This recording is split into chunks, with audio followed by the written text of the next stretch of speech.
Chapter 1.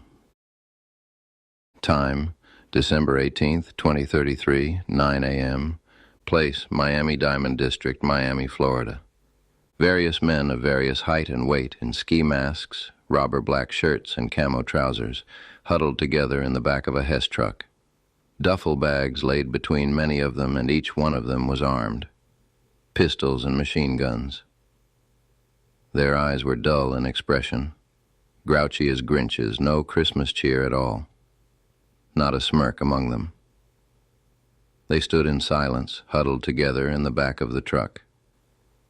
In the front of the truck, in its cab, sat two men, enjoying the air conditioning and discussing their plans to hold up the entire block of the Miami Diamond District that they found themselves, intending to do so just 15 minutes from now. In the driver's seat was a portly man with a gray beard over his puffed-up and reddened face. He wore glasses with circle rims and smiled with a toothy grin while he chewed on a piece of donut he had fished from the box that sat atop the console.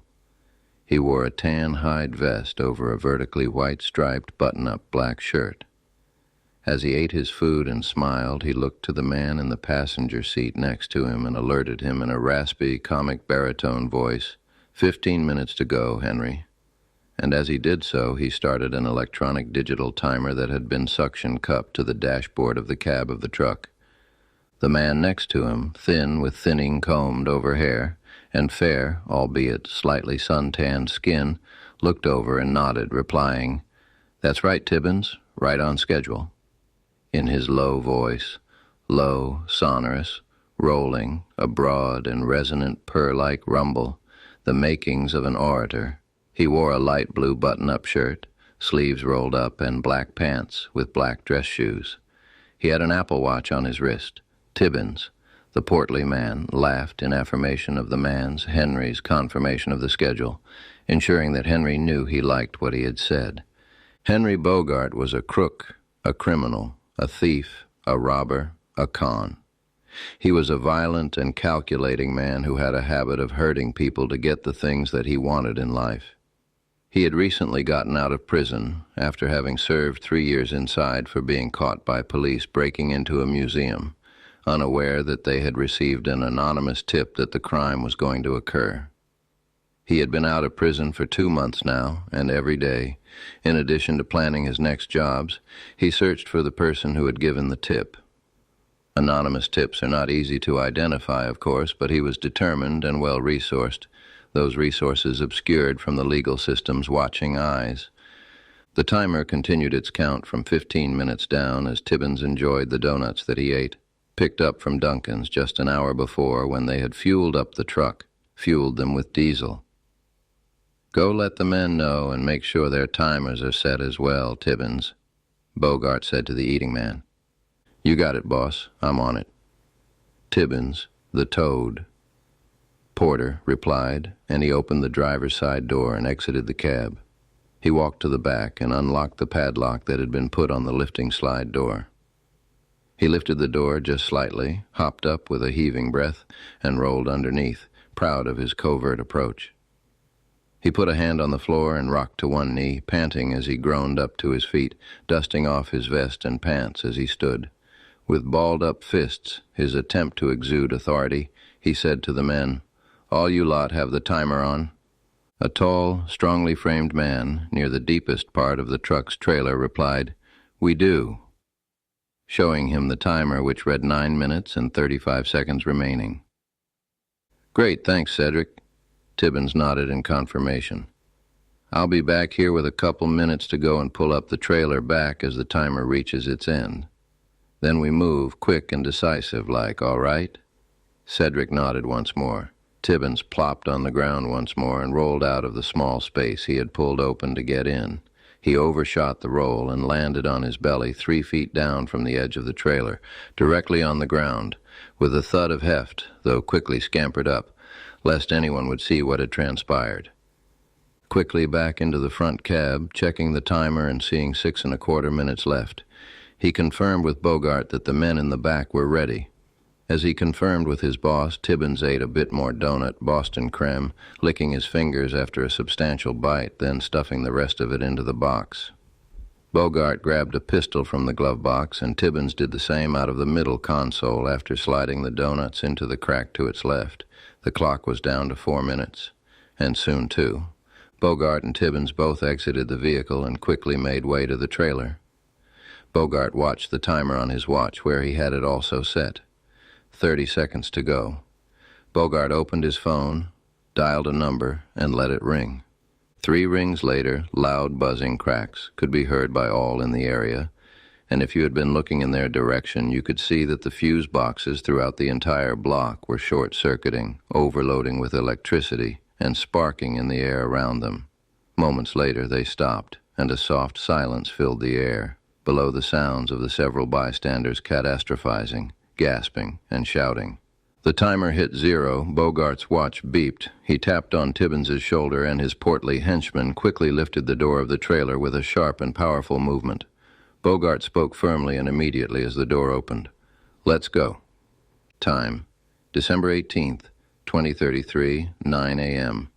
Place: Overseas Highway, Key Largo, Florida. On the southernmost region of the continental United States were the Florida Keys. They were held together by the Overseas Highway, a concrete causeway 113 miles long. The largest of these islands, formed from fossilized coral reef, was Key Largo. A bustling tourist spot, Key Largo was the gateway to the Keys, first island encountered from the Overseas Highway when entering the area. In Key Largo was Caribbean Heights, Lucky's resort destination. In front of the resort stood a sign of gold and bronze reading Caribbean Heights. Enclosed by some other trees, through the gate was a drop-off area with a curb and a sidewalk, halfway covered with red carpet that led into the entrance of the building through the main doors, with revolving doors on the left and right. A bit down their reserved driveway lane was a multi-story parking garage where Lucky parked and entered the hotel from. All inclusive, with pools and free breakfast, lunch, and dinner, buffet style. A fitness center and a lounge auditorium for various regular musical acts and entertainment performances. Nearby were boat docks, marinas, scuba shops, fishing shops, and clubs, as well as various lounges, restaurants, and other goods and services providers for tourists and locals. For the last few days, he had been lounging and enjoying the relaxation and the environment. He'd enjoyed the food and watched a local singing act the night before, a good time and paired with a good dinner. Today, Lucky decided to explore the outside areas too, and was going for a drive. Lucky Holiday sat in his rented autonomous forest green Ford Mustang, thinking about his dream. The colors, the lights, the bells that sounded like they called him, the sparkling colors that haunted him. He'd had the same dream the last couple of nights, just as the nights before. The bells had been growing louder over the last few nights, louder with each day that passed, waking him up in the dark, the after-image of the green and red and gold and silver colors, the shimmer and the glow. He wished that he knew what it was the dream was trying to tell him, what it was that the dream wanted to show him. He thought about this as the car drove itself down the Overseas Highway, just 10 miles out from Caribbean Heights. He'd been vacationing there for a couple of days. Caribbean Heights was an all-inclusive resort with a hotel that had been around since the 1930s, refurbished since then, of course, with pools and beachfront, and a lounge where performers would come to do comedy, play music, and do magic shows. On the radio, Christmas, Baby Please Come Home, played as the wind blew in Lucky's face. The sun was shining now, but Lucky had heard that bad weather would reach the area soon. Exactly how soon, he couldn't be sure. A tropical storm, a major one, not yet considered a hurricane up to that point, nor considered likely to turn to one, had been building up over the last few days, according to weather reports he'd spawned from the car's onboard nav via voice command as he drove. A storm of strength unpredicted seasonally for the area, surprising weather forecasters, but it didn't bother Lucky. He enjoyed thunderstorms, rain, wind, and all that jazz. He'd set the onboard AI to intersperse local weather stream updates between songs, including interruption for severe weather alert notifications. As the song faded out, a weather update emerged. The news stream broadcasted Monroe County News, and as he tuned in, the broadcast came through, changing the calculus of his vacation. Severe storm warning in Monroe County, tropical storm. Sarah has turned into a hurricane and is currently making its way south off the coast of northern Florida, adjacent to Miami's coast. Expected to reach the Florida Keys in the next 2 hours. An evacuation order is in effect, but local businesses have been advised to shelter in place due to severe emerging wind speeds and expected traffic bottlenecks. Please be advised to follow appropriate precautions in adherence with emergency service advisories and further instructions. Lucky's rented autonomous Mustang continued its drive down the overseas highway. Glancing out to his left at the nearby ocean horizon, the spanning blue waters glinted waving winks at the car, and sapphire trimmed in foam, white, twinkled for tourists. It was 70 degrees, and despite the radio's heating, the sun was still shining so far. On his right was greenery, 10-foot-tall bushes lining the coastline on the passenger side of the car. At the curb, however, there were several large groups of people loading vans. It was a mix of workers and others that looked more like guests, moving with urgency to pack the vehicles. Lucky presumed these people weren't interested in the coming weather and had decided not to stay in place. Lucky enjoyed inclement weather, a force of nature that he viewed with awe, though he had full knowledge of the power that storms held, and treated them with respect for that reason. He pulled into the multi-story parking station of Caribbean Heights and parked on the first level near the side entrance to the hotel. He popped the door of his Mustang and slid out of the side, grabbing his laptop bag as he did. He swung the bag strap over his shoulder and he began briskly walking toward the side entrance to the resort hotel. He pulled on the door to the entrance but was surprised to find it locked. He wasted no time in changing course, exiting the front of the garage and heading to the front entrance where he'd seen patrons and staff loading vans and cars. He was walking with a comfortable bounce in his step toward the rushing and bustling groups of guests and the staff that assisted them. He didn't stop to chat, and they didn't stop to stop him as he headed in the front door of the hotel and into the lobby. In the lobby there was a large glass chandelier hanging from the middle of the room. Carpet, striped in green and red with diamond-shaped gold-colored ornamentation patterning, lined the floor. Red-brown mahogany made up the lobby counter, cleaned and tidy, with marble countertops and those pens with chains attached to them poking out next to computers and point-of-sale terminals. At the lobby counter, as Lucky approached, was a well-dressed man with a name tag reading Clark, dressed in suit and tie. A man who had greeted him and checked him in a couple of days ago approached Lucky with a servicely glance, saying, "Oh, sir, have you seen the weather reports? We are beginning to prepare the events lounge for guests to shelter as the storm hits. There is a hurricane headed this way. We will be closing down the resort for the next several days to further guests, and will be likely sending people home tomorrow at least, if there is damage to the resort as a result of the hurricane." "Okay, thanks for the heads up. I'm going to grab some of my things from my room if that is okay, and I'll be down in a bit." Lucky alerted the man, knowing he still had a bit of time. "That will be fine, sir. Please listen for any phone calls, as we will be sending out periodic automated messages and will be utilizing our alarm as it arrives." Clark let Lucky know. Lucky thanked him and headed up toward his room. Staff were coming into and out of the swimming pool area a bit off and to the right of Clark's counter in the lobby area, tucked back so as not to break the ambience of the front lobby, but so as to allow for meetups of guests and various easier access to the amenity. They were taking pool chairs, tables, and various other things as they were securing objects. As he went down the hall to the left of the counter, staff and residents were passing into and out of the building regularly, some out of elevator doors that were down the hall and to the left of the counter. He passed them with a nod as he got into one of his own elevators, pressed the button for his floor, and took it up. Up in his room, a few floors up, he drew back the shades. Lucky saw the clouds. It was getting gray in the distance. It was getting dark. The sun was still shining on Caribbean Heights for now.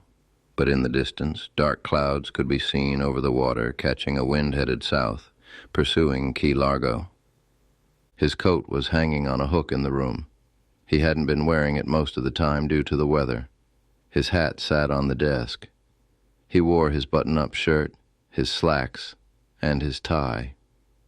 He pulled out his laptop from his trusty laptop bag to check emails and to check weather, in no rush to get down to the hubbub of the shelter-in-place, not when the storm clouds hadn't yet arrived. Curious as always, Lucky turned on the police scanner software he had and listened in, as he also let weather reports play on the TV, at a reasonable enough volume to hear the phone should it ring. It auto-searched for police broadcasts in the area, eventually landing on one in particular. All cars, respond to Key Largo Duckwalk Marina. Miami Diamond District armed robbery suspects reported in the area. Suspects are armed and dangerous, multiple males wearing face masks and paramilitary gear, 10 or more. All personnel pursue. Could this be a case? Right now? Well, Lucky certainly wouldn't be vacationing the rest of the week, so, he thought, he might as well make the most of his time here. Diamonds, heists, suspected thieves, law enforcement in pursuit. This seemed like an adventure. This seemed like a challenge. This seemed like a job for Lucky Holiday. He changed the TV channel to the breaking story, which was being reported on several regional channels. He immediately began to check in on details about rewards, messaging contacts, and asking for assistance in locating the suspects. On the TV where he was watching the reporting, an announcement occurred. Law enforcement have requested that our news station provide special coverage of a breaking manhunt underway. The Miami Diamond District was targeted in a broad and organized criminal event this morning, with 5 major jewelers being broken into and robbed by armed men that came out of a large truck. If you encounter these suspects, do not approach them. Suspects are armed and dangerous. A $500,000 reward for credible information that leads to an arrest is being offered by the jewelers. If you have any information, please reach out to the Miami Police Department or call your local police station to relay information. He pulled up his private server for passing information back and forth with contacts in various states around the country that he had made in his time as a private investigator. In Florida, he knew a traffic controller, Tim Ferris. Though he didn't have unfettered access across the state, he was able to access some data and could see chatter among various messaging channels where he worked. Lucky never took undue advantage of his contacts, only reaching out when serious trouble was afoot. Armed robbers knocking over a whole city block of diamonds qualified. He sent a message to Tim. Are you aware of what is going on in the Miami area? And then opened a new tab to do some Googling to find any new updates publicly available from local sources. Miami's local news updates had put out some information, including photographs of alleged suspects of the heist. On the first site without a paywall, images from CCTV showed a group of men in ski masks, paramilitary-style black sweaters, and black cargo pants. There were a couple other photos that gave some real clues. Fairly blurry at the distance the photos had been taken from, it appeared that there were 2 less uniformly dressed men in the company of the armed robbers. A tall, thin-looking man with combed-over hair and rolled-up shirt sleeves, and a heavier-set-looking man with a greased-up nature about him. No names were given in the article, which meant the authorities either were keeping the names to themselves or they didn't know them yet. Lucky would find out who they were. He pulled up a facial recognition program that he had cooked up with some of his friends at the Bureau who he'd met in his various travels and teamed up with in various instances when mutually beneficial or when it was important. He put in the images and let it begin processing. It wasn't quick. In another window he saw a blinking light. It looked like Tim had replied. He switched to it and took a look, hoping for good news. Tim's reply read, "Yeah, I'm on it. This looks big, Luck. It looks organized. I'm hearing chatter that this is only the beginning. I'm pulling up traffic data for the surrounding area from this morning. I'll keep you updated with anything that we find. You can count on me." Thanks, Tim, I appreciate it. Remind me to buy you a burger after this is all over. Ha ha. Lucky pinged back. Tim reacted with a laugh and "you're welcome" emoji over the burger comment. So it seemed it would be a bit more waiting for Lucky, for both the face scans and the traffic data to come back his way. He had more prep he could do as he waited. The clouds still seemed a bit away, or so it looked like to Lucky. Hearing from Tim that this might be organized and big lit Lucky's brain ablaze in consideration of where the bandits might try to hide. Beaches, he thought. Boats. It wouldn't surprise Lucky if they attempted to leave the country from the coast. It certainly wouldn't be the first time criminals escaped from those sandy Florida shores. He had another program on his laptop that mapped out various hypothesized escape routes utilizing AI.